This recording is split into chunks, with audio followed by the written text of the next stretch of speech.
નમસ્કાર મિત્રો, અમારા નવા વિડીયોમાં આપ સૌનું હાર્દિક સ્વાગત છે। મિત્રો, આજે આપણે વાત કરીશું રૂપનગર નામનું એક ગામ હતું। નામ ભલે રૂપનગર હોય પણ ત્યાં રહેતી નીરુબાઈનો સંસાર ખૂબ જ ગરીબ હતો। નીરુબાઈનો પતિ જુવાન વયે જ બીમાર પડ્યો અને ભગવાનને પ્યારો થઈ ગયો। હવે ઘરમાં કમાનાર કોઈ નહોતું। નીરુબાઈ એકલી હતી અને એની સાથે એનો 7 વર્ષનો દીકરો કિશન હતો। કિશન એટલે તોફાનનો ડબ્બો। આખો દિવસ દોડાદોડી કરે, ખડખડાટ હસે અને માનો સવાલો પૂછીને હેરાન કરી મૂકે। નીરુબાઈ ગામના ધનવાન શેઠના ઘરે વાસણ માંજવાનું અને લુગડા ધોવાનું કામ કરતી। સવાર પડે કે તરત એ રોટલા બનાવી કિશનને ખવડાવી પોતાના માથા પર કામનો ભાર લઈને શેઠના ઘરે જતી। કિશન ઘરે એકલો રમતો। આખો દિવસ કામ કરીને નીરુબાઈ થાકીને લોથપોથ થઈ જતી, પણ કિશનનું હસતું મોં જોઈને એનો બધો થાક ઉતરી જતો। નીરુબાઈ પાસે કિશનને આપવા માટે મોંઘા રમકડાં નહોતા, નવા કપડાં પણ નહોતા, એટલે કિશન ઘણીવાર બીજા બાળકોને સરસ રમકડાં સાથે રમતા જોઈને જીદ કરતો। એક દિવસ એવું બન્યું કે શેઠના દીકરાના જન્મદિવસની મોટી પાર્ટી હતી। શેઠે એમના દીકરાને નવી સાયકલ ભેટ આપી। આ જોઈને કિશનની આંખો પહોળી થઈ ગઈ। સાંજે જ્યારે નીરુબાઈ ઘરે આવી ત્યારે કિશનને પગ પસાડીને કહ્યું, "માં, મારે પણ નવી સાયકલ જોઈએ। શેઠના દીકરા પાસે છે એવી જ।" નીરુબાઈએ એને વહાલથી સાતી સરસો સાંપ્યો અને ધીમેથી કહ્યું, "બેટા, આપણી પાસે એટલા પૈસા નથી, ધીરજ રાખ." કિશને જીદ પકડી અને એની આંખમાં પાણી આવી ગયું। ત્યારે કિશનની આંખમાં પાણી જોઈને નીરુબાઈની આંખમાં પણ આંસુ આવી ગયા। કિશનને સાયકલ મળી નહીં અને માના આંસુ તેણે પહેલી વાર જોયા। કિશન ચૂપ થઈ ગયો, પણ એને એ આંસુનું કારણ સમજાતું નહોતું। નીરુબાઈના આંસુ જોઈને કિશન થોડીવાર માટે તો શાંત થઈ ગયો, પણ સાયકલની વાત એના મગજમાંથી જતી નહોતી। બીજે દિવસે સવારે નીરુબાઈ કામ પર જતી હતી ત્યારે કિશને ધીમેથી પૂછ્યું, "માં, તું કેમ રડી? તારી પાસે સાયકલના પૈસા નથી?" એટલે નીરુબાઈએ માથે હાથ ફેરવીને કહ્યું, "બેટા, હા, અત્યારે મારી પાસે નથી, પણ તું ચિંતા ન કર, મહેનત કરીને હું તારા માટે બધું લાવીશ." કિશનને માની વાત સમજાઈ નહીં અને એને લાગ્યું કે મા પાસે પૈસા નથી એટલે દુઃખી છે। કિશનને થયું કે જો મને સાયકલ મળી જાય તો મા રડશે નહીં, પણ ખુશ થશે। આ 7 વર્ષના નાનકડા મગજમાં એક ખોટો વિચાર આવ્યો। શેઠનું ઘર ગામનું સૌથી મોટું અને ધનવાન ઘર હતું। કિશનને યાદ આવ્યું કે જ્યારે તે મા સાથે ત્યાં જતો ત્યારે શેઠાણી મંદિરમાં જવા માટે કબાટમાંથી હંમેશા પૈસા કાઢતા હતા અને પૈસાનો ઢગલો કબાટમાં પડ્યો રહેતો હતો। તે દિવસે જ્યારે નીરુબાઈ શેઠના ઘરે કામ કરવા ગઈ ત્યારે કિશન પણ તેની પાછળ પાછળ છુપાઈને ત્યાં પહોંચી ગયો। શેઠ અને શેઠાણી બહાર ગયા હતા। નીરુબાઈ રસોડામાં કામ કરી રહી હતી। કિશને ધીમેથી ઘરની અંદર પ્રવેશ કર્યો। એનું દિલ જોર-જોરથી ધડકતું હતું। કિશન સીધો કબાટ પાસે ગયો।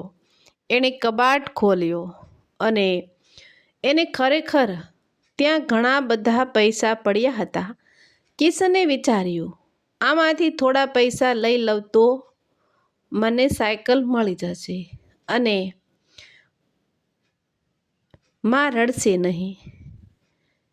એણે ખિસ્સામાં થોડીક નોટો ભરી લીધી અને તરત જ ત્યાંથી દોડીને પોતાના ઘરે ભાગી ગયો।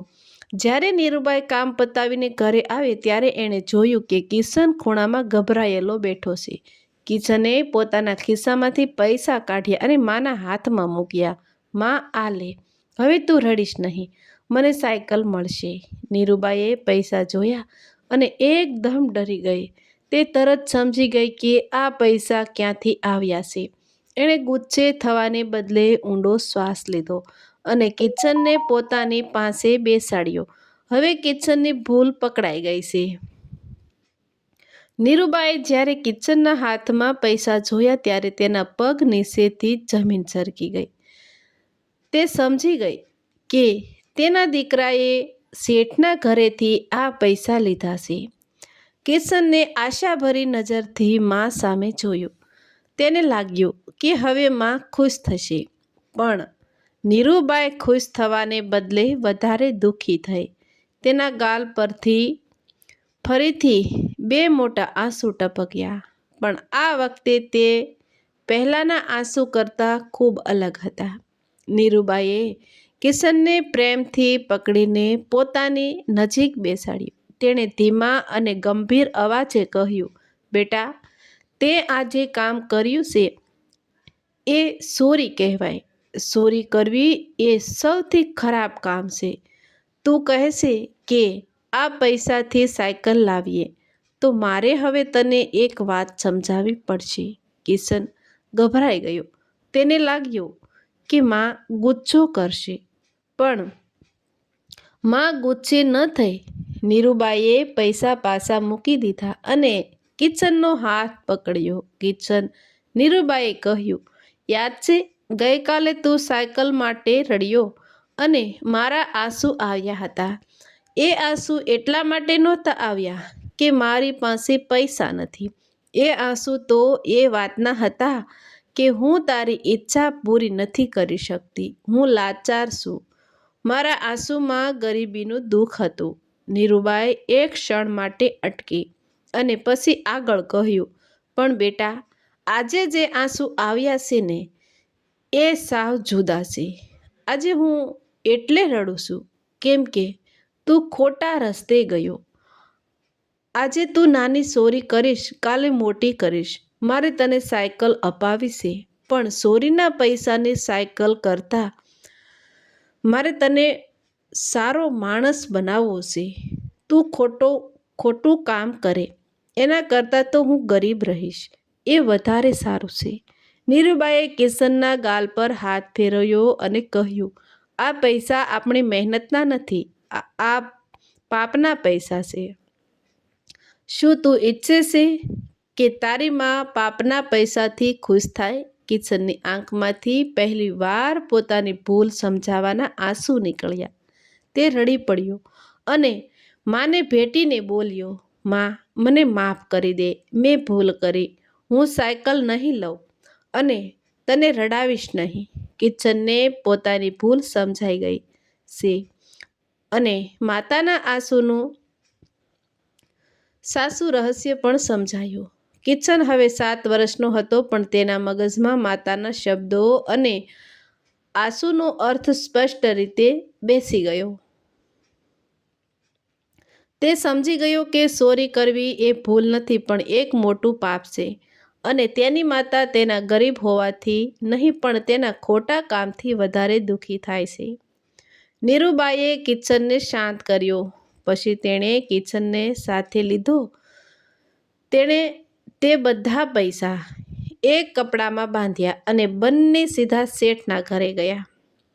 શેઠ અને શેઠાણી હજી થોડા ગુસ્સામાં હતા, કારણ કે તેમને ખબર પડી ગઈ હતી કે તેમના કબાટમાંથી પૈસા ગાયબ છે. નીરુબાએ નિસ્સુ જોઈને હાથ જોડીને કહ્યું, શેઠ, મારા દીકરા કિશને ભૂલમાં આ પૈસા લીધા છે. એને લાગ્યું કે સાયકલ લેવા માટે આ જરૂરી છે. અમે તમારા પૈસા પાછા આપીએ છીએ. મહેરબાની કરીને મને માફ કરી દો.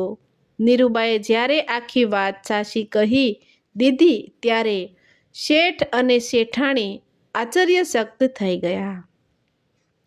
કિશન પણ ડર્યા વગર શેઠની સામે ઊભો રહ્યો. એને ધીમેથી કહ્યું, શેઠ, મને માફ કરી દો. હવે હું ક્યારેય આવું કામ નહીં કરું. મને મારી માએ સમજાવ્યું કે મહેનત વગરનું ધન પાપ છે. શેઠ શેઠાણીએ જોયું કે નીરુબાઈ કેટલી ઈમાનદારી છે અને એણે પોતાના દીકરાને તરત સાચો રસ્તો બતાવ્યો. શેઠનું હૃદય પીગળી ગયું. શેઠે પૈસા પાછા લીધા અને નીરુબાઈને કહ્યું, નીરુબાઈ, તારી ઈમાનદારી અને તારા સંસ્કાર કમાલના છે. તું ગરીબ હોઈશ પણ તારું દિલ ખૂબ મોટું છે. તારા દીકરાએ ભૂલ સ્વીકારી લીધી એટલે હું એને માફ કરું છું અને આ લે આ ઇનામ તારા સંસ્કાર માટે. શેઠે નીરુબાઈને પગાર ઉપરાંત વધારે પૈસા આપ્યા. નીરુબાઈએ પૈસા લીધા અને તેના ચહેરા પર પહેલીવાર આનંદના આંસુ હતા. આ આંસુમાં કોઈ દુઃખ નહોતું, માત્ર સંતોષ અને વિશ્વાસ હતો. કિશન પણ હવે સમજદાર બની ગયો હતો. એણે તે દિવસથી ક્યારેય કોઈ વસ્તુની જીદ ન કરી. એણે નક્કી કર્યું કે તે મહેનત કરશે અને મોટો થઈને પોતાની મા માટે બધી ખુશીઓ લાવશે. આ વાર્તા આપણને શીખવે છે કે સૌથી મોટું ધન પૈસા નથી, પણ આપણા સંસ્કાર અને ઈમાનદારી છે. કોઈ પણ વસ્તુ ચોરી કરીને મેળવવા કરતાં મહેનત કરીને મેળવવામાં જ સાચો આનંદ છે. માતાના આંસુ ત્યારે જ આવે છે જ્યારે તેમનું બાળક ખોટા રસ્તે જાય છે.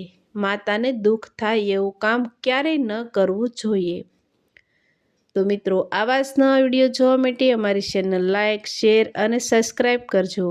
તો મિત્રો, વાર્તામાં આનંદ આવે તો કોમેન્ટ પણ કરતા રહેજો.